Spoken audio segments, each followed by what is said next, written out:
Le 24 mai 1996 dans le New Zealand Medical Journal, le médecin J. Bart Classen, ancien chercheur de l'Institut national de la santé, signalait une augmentation de 60% du diabète de type 1, à la suite d'une grosse campagne visant à vacciner en Nouvelle-Zélande, de 1988 à 1991 les enfants de moins de 6 semaines contre l'hépatite B.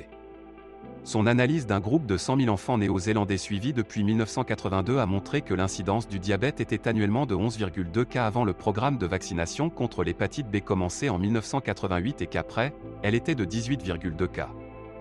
Dans le numéro du 22 octobre 1997 de « Maladies infectieuses dans la pratique clinique », le docteur Classen présente davantage de données en faveur des conclusions auxquelles il était parvenu sur le lien entre vaccination et diabète. Il y indique que l'incidence du diabète en Finlande était stable chez les enfants de moins de 4 ans, jusqu'à ce que le gouvernement apporte plusieurs changements dans son programme de vaccination infantile. En 1974, 130 000 enfants de 3 mois à 4 ans ont participé à un essai expérimental de vaccination au cours duquel on leur a injecté un vaccin contre l'hépatite B ou méningococcique.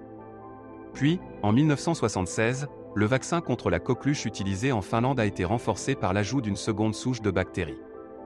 D'après le rapport Diabète juvénile et vaccination, nouvelle preuve d'un lien du Centre national d'information sur les vaccins, au cours de la période 1977 à 1979, l'incidence du diabète de type 1 en Finlande a augmenté de 64% par rapport à 1970 à 1976.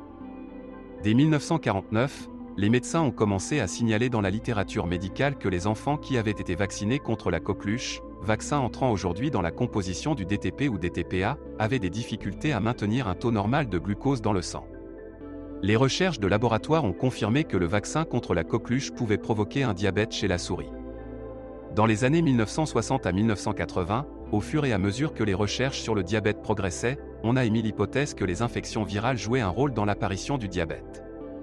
L'introduction des vaccins à virus vivants, comme le vaccin ROR, rougeole, oreillon, rubéole, fabriqués à partir de formes affaiblies des virus vivants, de la rougeole, des oreillons et de la rubéole a soulevé la question de savoir si les virus vivants utilisés dans les vaccins pouvaient être à l'origine de maladies chroniques comme le diabète de type 1.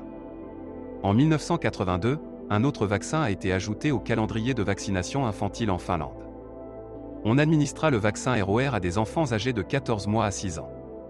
114 000 petits Finlandais âgés d'au moins 3 mois reçurent alors une injection d'un autre vaccin expérimental, le vaccin contre l'Haemophilus influenzae de type B. En 1988, la Finlande recommanda l'administration du vaccin contre l'hépatite B à tous les enfants. L'introduction de ces nouveaux vaccins en Finlande fut suivie par une augmentation de 62% de l'incidence de diabète chez les enfants de 0 à 4 ans, et de 19% chez les enfants de 5 à 9 ans entre 1980 et 1982, et entre 1987 et 1989.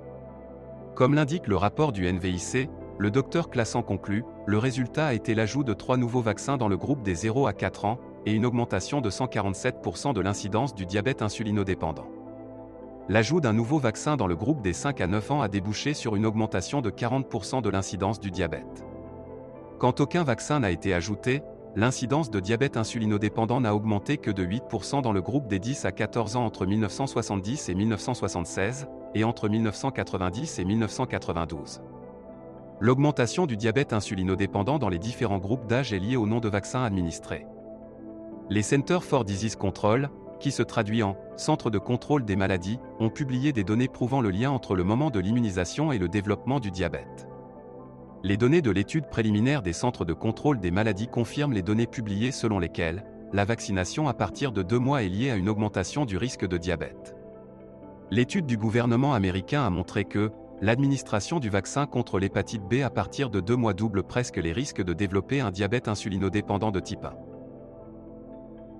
Si vous aimez ce type de contenu et que vous souhaitez que je fasse plus de vidéos sur le diabète, abonnez-vous à ma chaîne, cela me motivera à vous fournir plus d'informations pertinentes sur ce sujet.